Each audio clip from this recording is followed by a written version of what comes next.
Dans de nombreuses cultures africaines avant la colonisation, beaucoup de rois s'y donnaient la mort après un échec lors de la guerre. L'objectif des actes était de ne pas vivre les déshonneurs. Et ces déshonneurs venaient beaucoup plus de la population, des personnes qui se trouvaient en dessous des rois, qui le respectaient et qui pouvaient prononcer un certain nombre de paroles qui mettaient les rois dans une situation de déshonneur. De nos jours, les pensées suicidaires se trouvent fréquemment chez les personnes qui vivent des situations difficiles, mais le suicide peut être précipité par certaines paroles que nous pouvons prononcer sans pour autant qu'on se rende compte. On ne connaît pas si on fait du mal. Et aujourd'hui, nous allons parler de ces paroles qu'il ne faut surtout pas prononcer à une personne qui a déjà des idées suicidaires. Et nous allons voir à la place qu'est-ce qu'il faut faire ou qu'est-ce qu'il faut dire.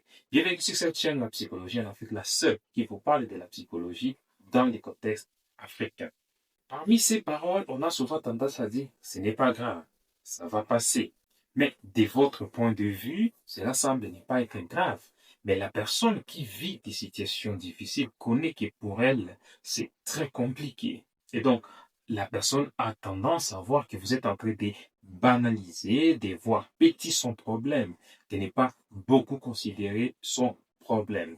Même si votre intention semble être la meilleure, mais la personne qui vit les situations difficiles connaît ce qu'il est en train de vivre. Donc, prononcer à une personne ce genre de paroles, dire que ce n'est pas grave, ça va passer, l'intention est bonne, mais pour une personne suicidaire, il ne faut surtout pas prononcer cette phrase. Une autre phrase qui revient beaucoup plus, c'est que si tu veux le faire, fais-le bien.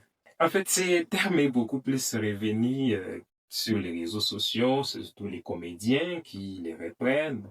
Il faut passer ces messages par de l'humour face aux personnes qui ont des passés suicidaires. Mais ça semble être de l'humour et parfois ça nous fait rire aussi. Mais cela a de répercussions sur les vraies personnes qui vivent des situations difficiles et qui ont déjà des pensées suicidaires. Et c'est une phrase qui semble banale, qui semble simple, qui semble égayée, qui semble montrer surtout de l'humour.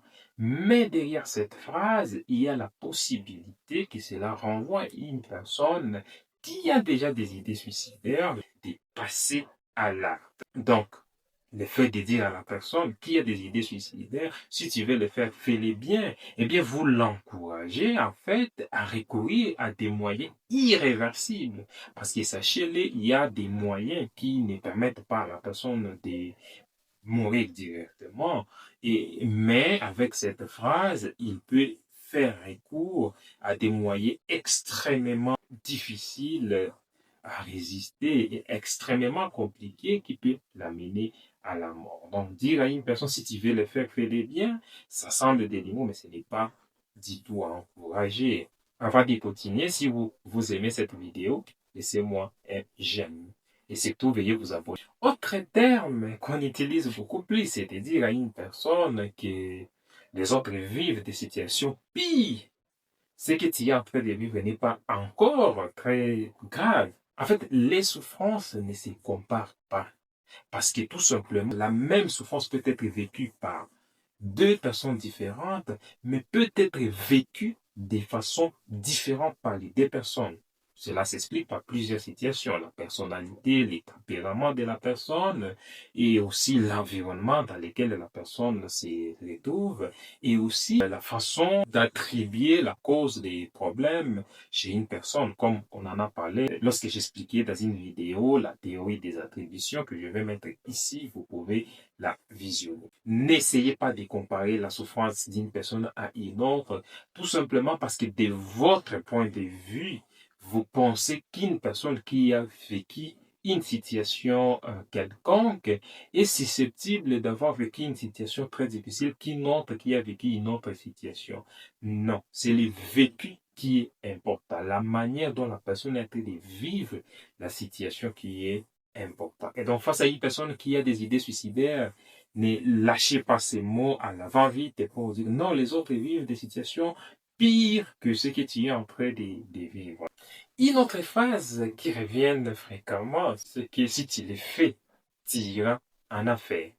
En tant que chrétien, la pire des choses que nous avons peur, et d'ailleurs, j'estime, c'est d'aller en affaires et dire à une personne que s'il se suicide, elle ira en affaires. C'est une façon de dissuader la personne de ne pas commettre cet acte, de ne pas poser cet acte, pourvu qu'il ne parte pas en affaires. Mais les conséquences, c'est que cette personne peut avoir tendance à s'isoler, il peut se sentir honteuse et cela peut augmenter sa détresse psychologique. Ces trois éléments que je viens de citer sont connus comme des facteurs de risque suicidaire face à une personne qui a ces idées-là déjà. De plus, cela ne reconnaît pas la souffrance réelle qu'est en train de vivre une personne qui a des idées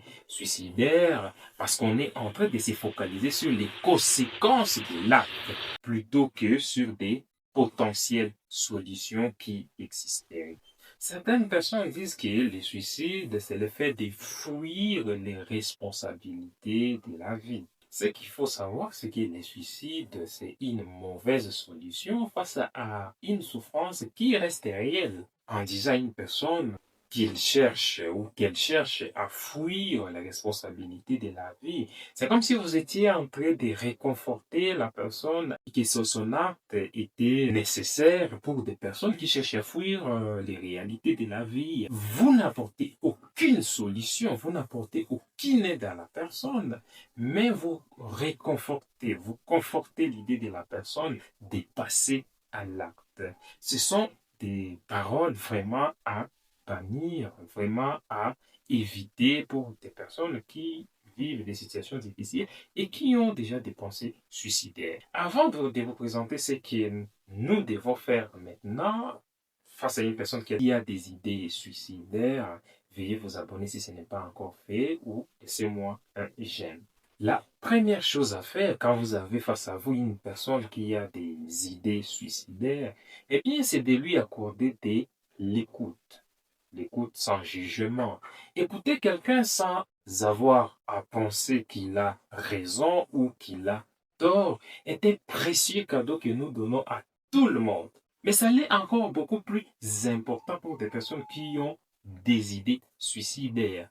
Offrez votre écoute, offrez votre oreille, écoutez tout simplement la personne et ne cherchez pas à résoudre les problèmes de la personne. Si vous voulez développer des compétences en écoute active, j'ai déjà fait une vidéo sur ça que je vais mettre ici. Vous pouvez la regarder pour développer vos compétences en écoute active. Deuxième chose, ne cherchez pas à résoudre la situation par vous-même. Bien que cela est souvent tentant d'offrir notre aide, d'apporter la solution à la personne, il est fortement déconseillé de chercher de l'aide par vous-même, de chercher des solutions par vous-même, des conseils par vous-même à donner à une personne qui a des idées suicidaires. Parce que les risques est d'aggraver les problèmes et de courir à l'une des pensées, à l'une des phrases que nous avions parlé auparavant. Si vous avez en face de vous une personne qui a des idées suicidaires, l'idéal, c'est de chercher de l'aide des professionnels qui sont formés et généralement des psychologues ou des psychiatres qui peuvent aider la personne. Le rôle des psychologues et des psychiatres est souvent lié au fait que les idées suicidaires ne partent pas souvent seules. Elles sont accompagnées avec beaucoup d'autres situations, d'autres détresses psychologiques, d'autres souffrances psychologiques qu'il faudra aussi voir. Ça pour autant réduire les idées suicidaires aux simples idées. Ça peut aller plus au-delà de cela. Troisième chose à faire, c'est de ne pas laisser la personne seule, de ne pas l'isoler. Généralement, beaucoup de personnes arrivent même à sortir de ces idées suicidaires, tout simplement en étant dans un entourage. Une de mes amies m'avait déjà raconté ça, que lorsqu'elle a vécu une déception amoureuse, elle était vraiment dans une phase où elle pensait se donner la mort. Mais il s'agit tout simplement l'entourage, lorsqu'elle vivait avec sa grande sœur, lorsqu'elle était avec d'autres personnes qui lui apportaient des conseils. Mais elle a réussi avec ses idées suicidaires, tout simplement parce qu'elle était entourée par sa grande sœur, par d'autres amis, d'autres collègues au niveau de l'université, là où elle étudiait à l'époque. Donc, le fait d'être entouré, même si on a des idées suicidaires, c'est une bonne chose pour une personne qui a des idées suicidaires. Ne le laissez pas seul, ne cherchez pas à l'isoler, ne pensez pas qu'il s'est plaint beaucoup, qu'il est devenu un collectif. Et vous, avez-vous déjà connu quelqu'un qui a déjà eu des idées suicidaires ou avez-vous déjà entendu une de ces phrases ou d'autres phrases que prononcent les gens face aux personnes qui ont des idées suicidaires? Vous me laissez ça dans les commentaires. Je vais vous lire et peut-être vous répondre aussi. Merci d'avoir visualisé cette vidéo jusqu'à la fin. On se retrouve la semaine prochaine. Ciao.